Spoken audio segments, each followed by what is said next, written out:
Our next speaker, you know, one of the things about speakers that we've had here today is they're multifaceted. Probably the thing I'm most impressed with about Jane Cormier is that she's an opera singer. How many of us can lay claim that we can sing opera? But she's also a former state representative. When I think of her, I think of the term firebrand. She's a Tea Party activist.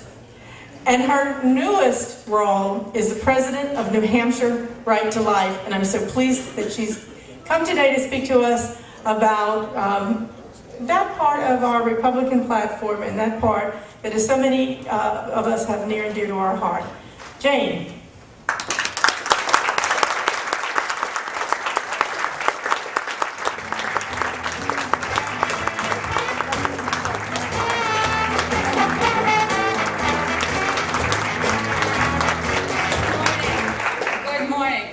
Wonderful to be here. Friendly faces here. This is a friendly crowd.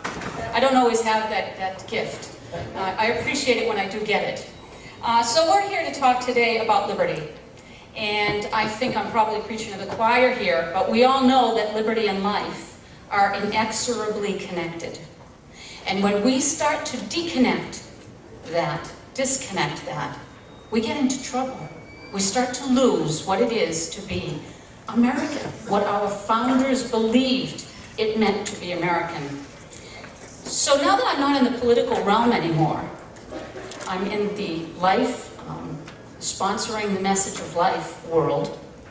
I really, everywhere I go, I think it's so very important to tell people that the message is something that we should not be frightened of. That the message is so connected to liberty that if we go out there and we lay claim to that message, we can win this debate.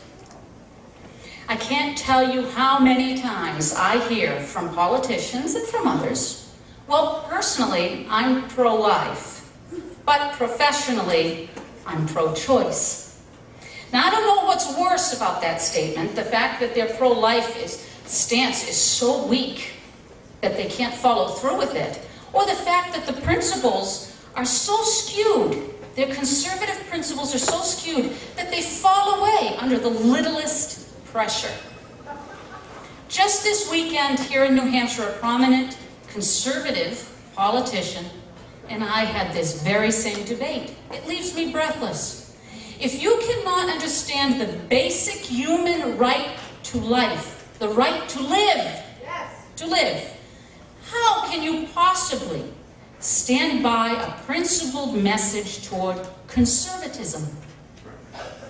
Now, I know that many they don't really like this message, and I know that especially in the political world, there's the message, don't talk about the social issues, right? Let's not go there, because we can all get together on the issues that matter, like, funding or finance, whatever you're talking about, because it's an easier issue, right? But I can't tell you how much I disagree with that stance, and here's why. When we hide or diminish our support for life, we not only take away the opportunity to open the debate, but we tacitly agree with the left in their pro-abortion stance. We should not be doing that. While some would ask us to leave the social issue of life alone in the political sphere, I think we do great damage to this debate when we allow that to happen. We don't have to take this debate up in a nasty, really ugly way. Who doesn't want to support life? Who doesn't want to support life? This is a message that is growing. We are finding in New Hampshire Right to Life many youth groups all over the country, not just in New Hampshire, that are growing in colleges, young groups, young voters that are now coming to understand what the life message is all about. So, to me, here's what I've learned in 7 months of being with Right to Life, New Hampshire Right to Life. This was a new gig for me. Right, I came on, I had a big learning curve, had a lot of research. I had to talk to a lot of people. I talk a lot. But, I've learned that political parties and political entities, right, they play to win. We all like the big fat W, don't you? I mean, you've all seen this, right? But let's let's take that one step further. If we are a moral country, Christian country, our goal is not to win. We are not called by God to win. Because guess what?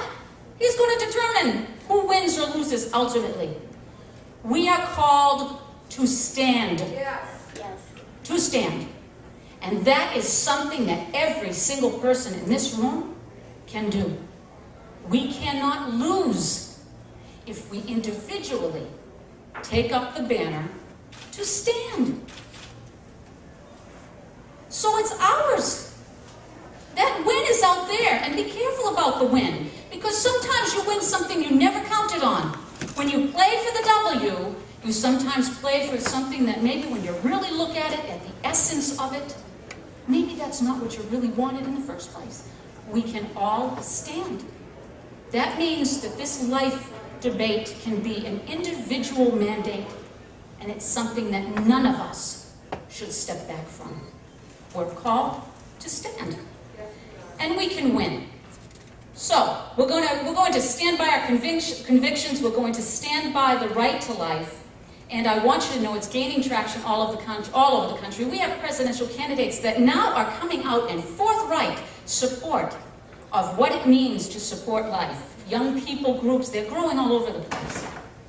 Nothing is more important to support this message. New Hampshire Right to Life believes that every single person is important. Because life is no longer just about the baby in the womb. It's about valuing our elderly and the infirmed. It's about standing against the creation of life only to kill it for supposed scientific reasons or for selective breeding. We could go on and on. But we are at the crossroads of deciding which way our country will travel. Will we take the principled road, or will we take the politically correct road? It cannot be denied that when we devalue one spectrum of life, we devalue all life. And this is not what was intended by the formation of this great country. When our founders spoke of life, liberty, and the pursuit of happiness, it all begins with life. So next month, New Hampshire Right to Life is going to be taking up a new initiative called CHAMP, Changing Hearts and Minds Project. And we're going on the road, and we're going to talk, and we're going to engage in a smile, engage with a positive message, because we believe this message is ours to win. Let's make it clear. Every baby is important. There is no moral difference between aborting a first trimester baby or a third trimester baby.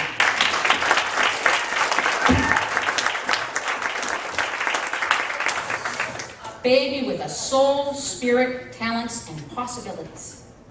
Our job is to develop the skills to manage the abortion lobby's manipulation of the language and to expose the deceptions to the public that is the truth.